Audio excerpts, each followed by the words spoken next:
আপনারা কি জানেন কয়লা এবং হীরা একই পদার্থ দিয়ে তৈরি, অর্থাৎ কার্বন দিয়ে কিন্তু তৈরি হয়। তাহলে পার্থক্যটা কোথায়?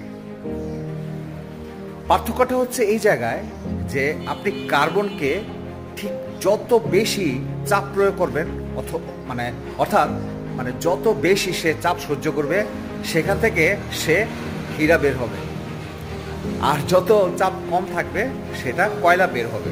আমাদের জীবনেও হীরার মতো সবকিছু চাওয়া পাওয়ার পরেও আমরা কিন্তু আসলে কয়লার মতোই হয়ে যাই, কারণ আমরা বেশি চাপ নিতে পারি না। আপনি যত চাপ নেবেন আপনি তত হীরায় পরিণত হবেন, আপনি যত কম চাপ নেবেন কয়লায় পরিণত হবেন। সিম্পল ব্যাপার। অর্থাৎ যারা প্রথম থেকে কষ্ট করে হাল ছেড়ে দেয় তারা কিন্তু কয়লায় থাকে, আর যারা কষ্ট করে চাপ সহ্য করে হাল ছেড়ে না দিয়ে লেগে থাকে তারা এক সময় হীরায় পরিণত হয়। ভালো থাকবেন। আল্লাহ হাফেজ।